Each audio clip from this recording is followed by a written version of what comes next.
We're good? Yep. Hello, class. Welcome to our presentation on the Eugenics Movement. I am Sheva Stolten. I'm Antonio Riley. And I'm Dylan Hall. So the story of eugenics starts with Sir Francis Galton. Galton was a British man, and he was born in 1822 and he died in 1911. He was considered by many to be a jack of all trades, meaning he did a lot of things in his life and he explored a lot of different fields. But he is, of course, most known for his eugenics theory.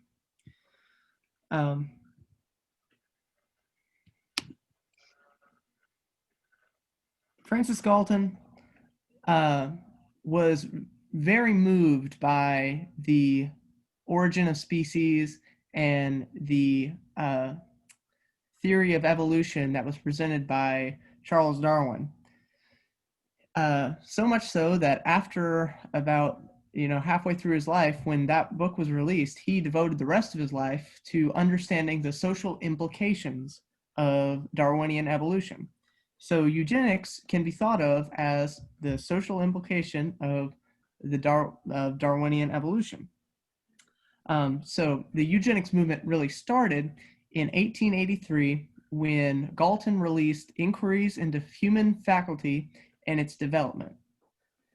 In this book, Galton described how specific traits would be inherited from generation to generation.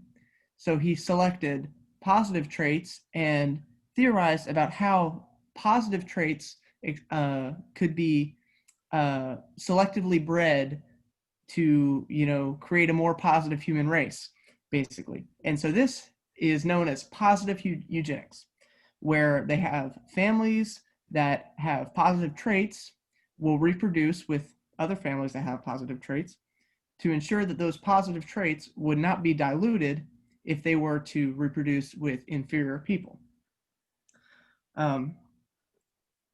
This is called positive eugenics because, of course, to every coin, there are two sides. There's negative eugenics.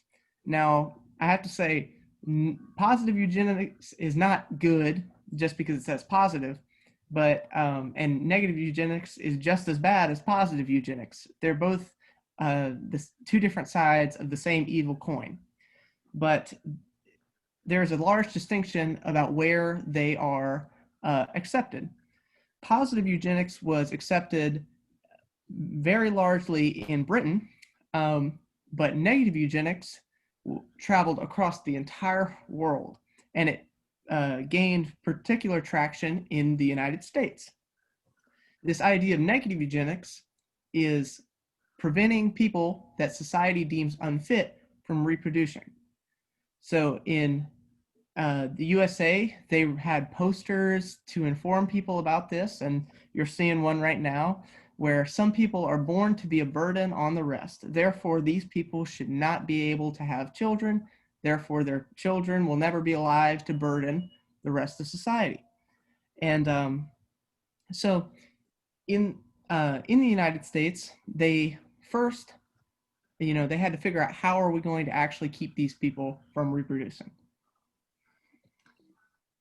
So the first way they did was the government would create these institutions for unfit people, is what they would call them.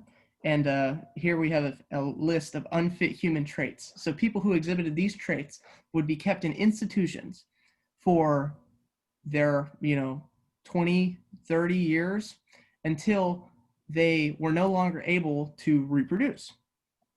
Well, scientists and government officials felt that this was a very long process, and there has to be an easier way, a more efficient way, and a more cost-effective way to prevent these people from having babies.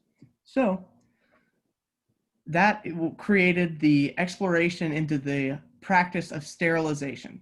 So from these institutions, they changed roles, kind of. Instead of housing these people until they were too old to reproduce, what they would do is the government would take these people to these institutions, have them sterilized against their will. They all, like, pretty much every time, did not know what was happening to them, but they would take away their physical ability to reproduce and then release them back into the street, kind of like, like nothing happened. um,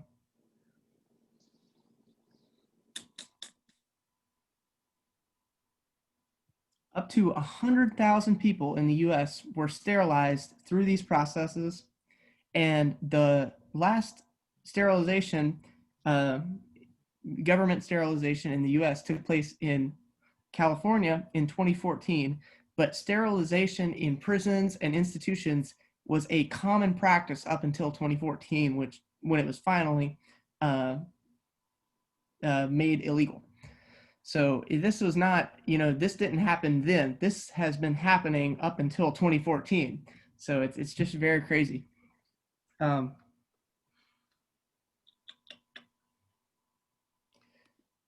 So as I was researching this, I really wanted to figure out, did anyone ever think that this was a bad idea?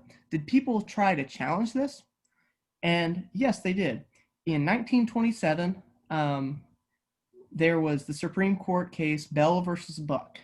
And Bell versus Buck was a court case founded upon the unlawful sterilization of Carrie Buck. Carrie Buck is the woman on the left in that picture. And Carrie was institutionalized and sterilized against her will, without her consent. And she decided that she wanted to take legal action against the institution that did it. And this case went all the way up to the Supreme Court, where the Supreme Court famously sided with the eugenicists and the institution, because eugenics was such a firm part of American culture at this point that it was just like, this was the right thing to do. It was right for them to sterilize this woman, even though today we look back and think this is absolutely wrong. They should not have been doing this, and they should never have been doing this. But it was not like that back then. And Supreme Court Justice Oliver Wendell Holmes famously stated in this decision, "It is better for all the world if, instead of waiting to execute degenerate offspring for crime, or to let them starve for their imbecility, society can prevent those who are manifestly unfit from continuing their kind. 3 generations of imbeciles are enough." So this court case really showed the American view. And when I say American view, not everyone in America shared this view, but the majority of American culture was dominated by this view. And so this, because America is such a powerful nation in the world at this time, and it's such a leader in the world, these ideas quickly gain traction other places in the world. Famously, in Nazi Germany, where Hitler actually used the eugenics ideas and of the United States to justify many of his actions against Jews and other minority groups that he sought to, euthanize and to cleanse the earth of. Many of Hitler's ideas are based off the ideas of eugenics. And so because America was sterilizing people, the Nazi regime sterilized over 400,000 people against their will in many of the same manners that the Americans were doing it, in just kind of the same way, except they did a lot more. And so Hitler actually used the Bell versus Buck ruling to justify his actions. And so we can see here that eugenics had a profound impact across the entire world and across our nation as well. And so next we'll learn about eugenics' impact on the American education system in modern day. Okay, well, I'm going to pick off where my colleague Chevis left off. and I'll be explaining the influences of eugenics in modern education. All this is things that have been taking place in the United States since then, and I've listed a few influences that have kind of taken shape of what eugenics looks like in American education right now. So our first influence is the debate between John Dewey, an American philosopher, and David Snedding, who is also an educator. And they both kind of had different views on how education would carry a student far in their life. This resulted in a two-tiered tracking system that separated college-bound students, students who they deemed fit for higher education, and vocational students, students who they saw fit to train them more for jobs and simple things that require less skill.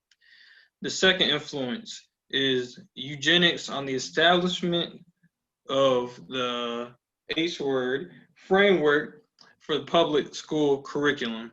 So basically how eugenics shaped and framed things around it to try to draw a picture of what education should look like. And lastly, the most important one, the impact of standardized testing and tracking for students in modern education. So I wanted to start this off with a few statistics. Based off a survey from the Center of Education Policy in 2008, the reduced place of the arts in public schools curricula has been the most severe for African American and Latino students. Where areas the exposure to the arts in 1982 was 51% for African Americans and 48% for Latino students. Mind you, this is from 1982, continuing on to 2008. It fell to 26% for African American students and 28% for Latinos in 2008. Now, I just want everybody to think, how could something that was at 51% and 48% drastically drop down only to 26% and 28% for Latinos in 2008? Here is one of the reasons. This is how inequality in education affects students. The result of this is a lack of life that systematically denies access and equality for these communities, robbing students of significant opportunities for critical, creative, and cross-cultural engagements. If we are not giving these students equal chances and the equity for them to gain knowledge through education, then it's not equal at all.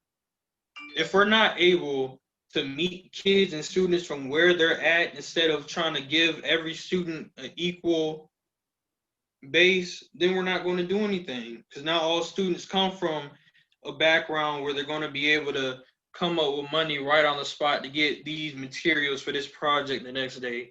Not all students may have a laptop or computer set up in their home so they can do all these online assignments. So as teachers, it's important for us to create opportunities for each student to learn and give them enough resources to make everything possible and to actually give them a chance to learn certain things. Right here, I found this nice video of how standardized testing it has a racist rhetoric to it, and not just racism, classism as well.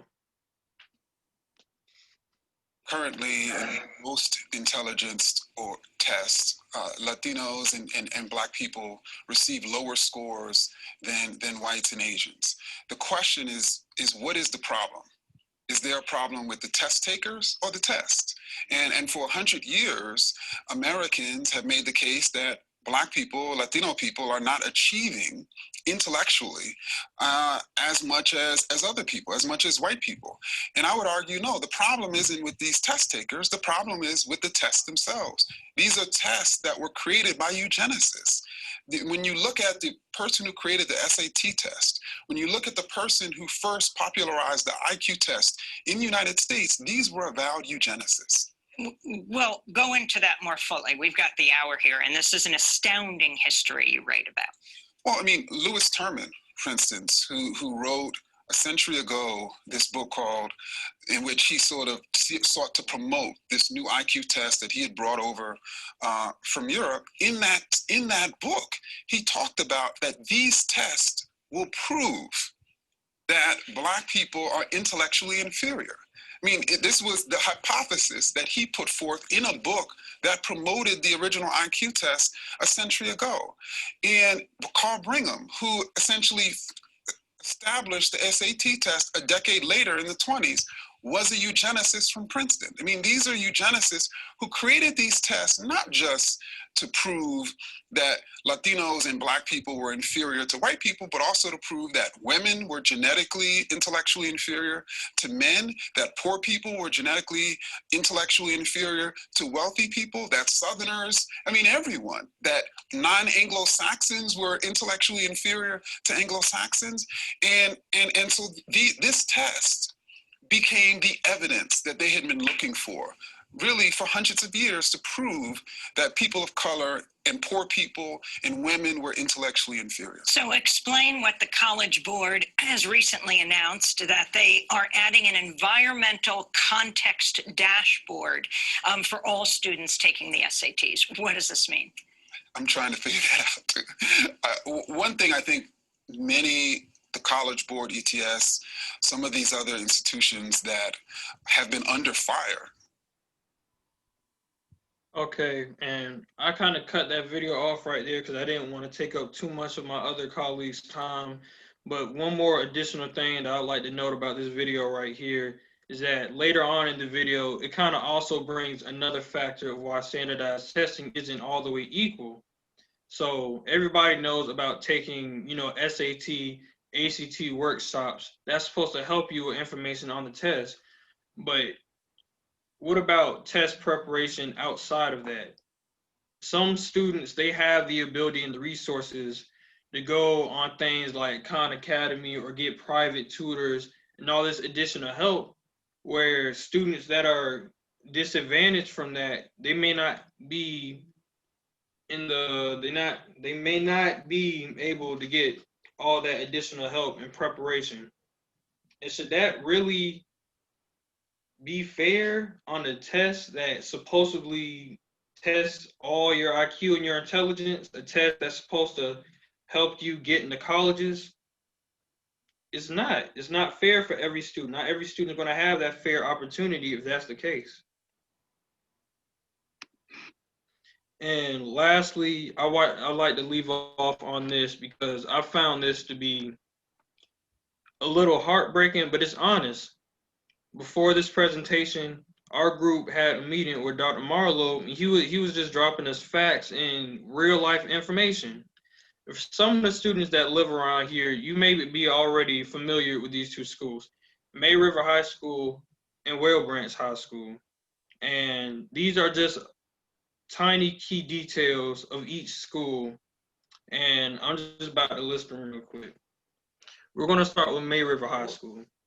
They have healthy funding from the state, donors, alumni donors that pour money back into the school for the success rate of the future students, predominantly white student base, open-ended discussions in their lesson plans. So everybody should know the definition of that, open-ended discussions. So it's not teacher-oriented the whole way. They're giving their students the opportunity to share ideas and discuss amongst each other different topics and things like that. Also, encouraging cultural capital. I cannot stress how important cultural capital is in this world. Cultural capital is learning skills and things that you learn from here and can actually use it outside of school and academics. These are skills that you cannot learn. No, these are skills that you will learn outside of the classroom most of the time. And sometimes in schools, they may encourage it. Like, for example, they may have, they'll have a meeting inside the auditorium and they'll learn certain things like that. Some schools are like that. Sometimes they'll teach you things like how to dress, how to put on a bow tie, how to do this, and just certain things that some students may not even have access to. And then lastly, classroom formation, the semicircle formation. So it's meant for more discussion-based learning, and it's not all strict together. And secondly, we have Whale Branch High School. They're more underfunded than May River, predominantly African American student base, more teacher-oriented lessons. So that means you're gonna have more, all right, students, pull out your notebooks, the worksheets from yesterday, we're about to do this, this, and the third.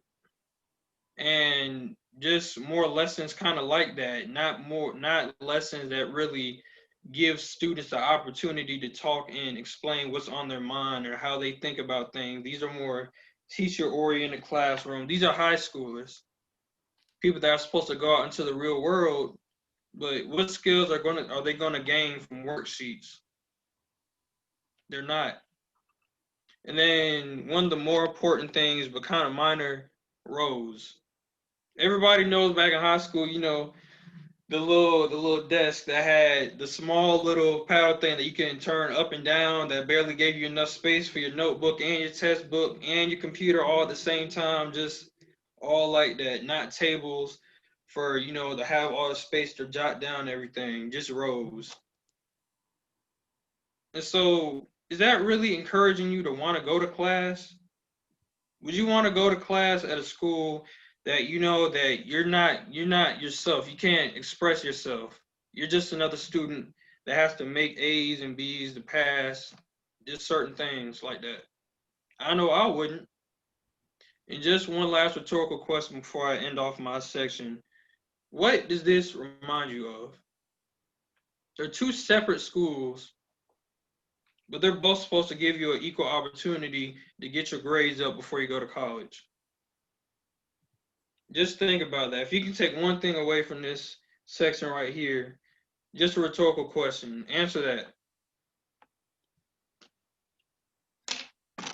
All right, and then to expand on what Antonio had said, we're going to dive a little bit into the future of eugenics. So I just wanted to start with a quote from the president of the Human Genome Organization. The quote being, "Would it really be so bad if we added genes for height to small people, or hair to the bald, or good eyesight to the myopic? Probably not. But in response to whether we should add genes for intelligence or athleticism, just where we get off the slippery slope is therefore a matter for society to choose. We have plenty of time to debate the issue and resolve them." So this is really jumping into that modern aspect of our topic and also what it looks like in the future. So the first thing I wanted to kind of focus on is this idea. So we're going to jump to the past a little bit before we jump into the present and then the future of something called biological determinism. So this idea is the idea that through selective breeding, the human species should direct its own evolution.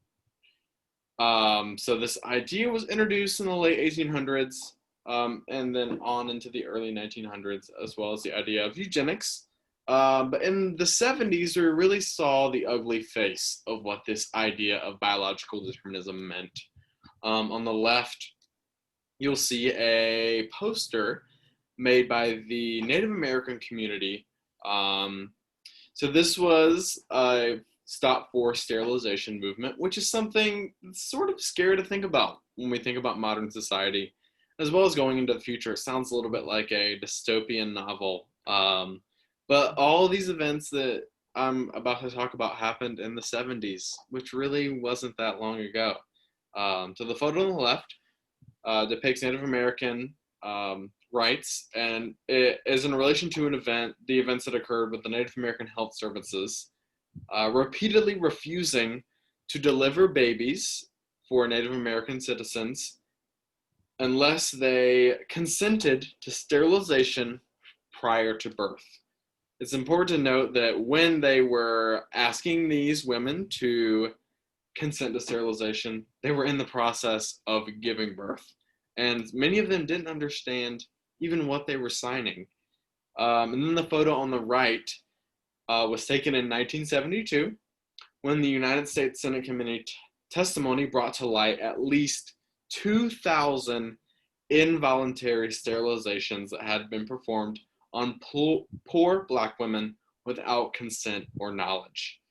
Now, obviously, these two instances directly relate to discrimination in America, which we all know the history of and are all currently seeing happen before our eyes.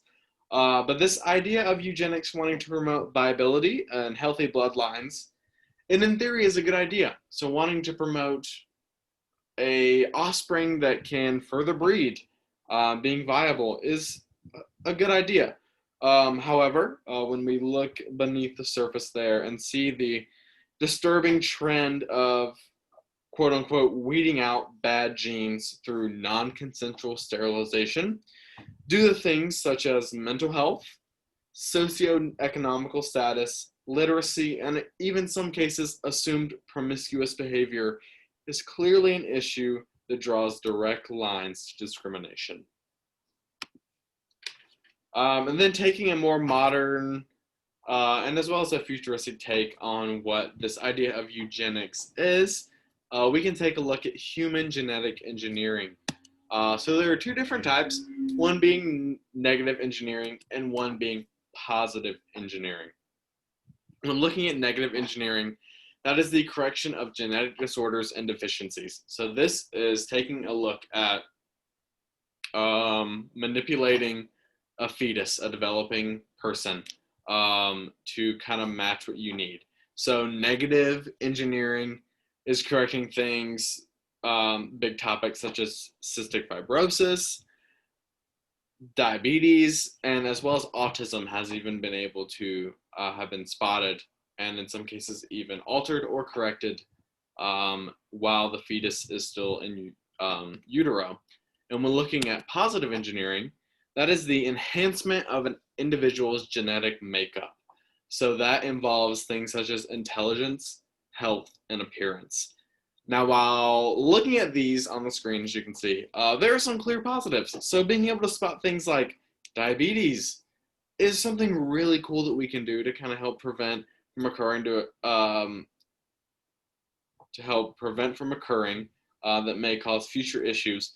But when you look at kind of the things I said earlier, these can also lead to things that are a bit problematic, such as the correction of autism. When I think of autism as a spectrum. There are people very low on that spectrum, and then there are people very high. But as educators and as people, when we make the decision to have a child, should we care if our child has autism or not? And there are some big issues that I think arise from that. These questions like, should you want to change? Like I just said, if a child has something like autism, and why do we need to pick and choose what a child may look like? Technology is growing every single day, and we're able to really genetically engineer what our children look like, and that's only going to increase further in the future. And another really big issue that popped up for me when looking at these things is if people, these issues really come to play when people are unfortunately not able to reproduce, and they may look at things like IVF and other things. Why not contribute to the growing foster home problem that is here in the United States? Why not adopt children who need the assistance? But the really big thing that I want you to kind of pull from this as an educator is, what message is this sending to children when we're teaching, when we potentially have decisions or even have children who have autism, when there are procedures that are trying to correct this. When you have a kid in your class that has autism and you want to teach them, having this idea of the perfect human race, eugenics, kind of designer babies, so to speak, is really kind of speaking to what does that child mean that has autism.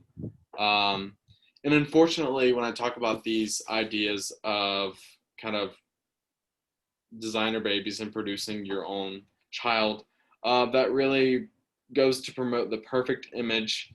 And unfortunately, when we talk about promoting the perfect image and being able to do those things, that's an incredibly expensive process. And unfortunately, for many Americans, that is a process that they can't afford. And when you look at the upper middle class and upper class populations in the United States, those are predominantly white populations, not really featuring many minorities. So when you look at people doing these things, and even just the idea of this movement that we're talking about, it can really reduce diversity in a classroom. You want people to be different, to look different, to have different ideas, to support different things. So as future teachers and as future potentially parents, you may already be a parent, but when you're looking at that, you want to promote diversity. You want to have an inclusive environment to include everyone. You're going to have students of all different races, of all different sexualities, of all different political views. You're going to want to take that into account. And this idea of creating perfect images also removes opportunities for children. When I look back at what I just spoke about, poor Black women being sterilized, tracking, as what Antonio talked about, you don't want to put your kids in a box when you're teaching. You don't want to say, oh, this kid made this grade or this score on a test 3 or 4 years ago. They're going to be in this class and they're going to learn this way, and they are in a certain pipeline to go to a certain career. That is not the way that we need to view this as modern and future educators. As well as you want to, allow children to all have the same opportunities. As hard as that is going to be when we look at things like socioeconomical status and schools that are predominantly minority versus schools that are predominantly white, us as future educators moving into this field, we are in an incredibly diverse world, an incredibly diverse America. And as we've seen from, recent news reports, there's a lot of tension regarding these topics. And you want to be a moral voice, you want to be a neutral voice in this and promote being inclusive and being there for all your students, no matter what they may look like, what they may believe in. It's really, really important. So those are the topics we wanted to leave you guys with during this presentation. We hope you all enjoyed something, you all learned something, and we look forward to receiving your feedback. So thank you guys for listening, and we'll hear from you soon. Cool. Okay, I think that stopped sharing the video. It still says recording to me. Does it? Oh.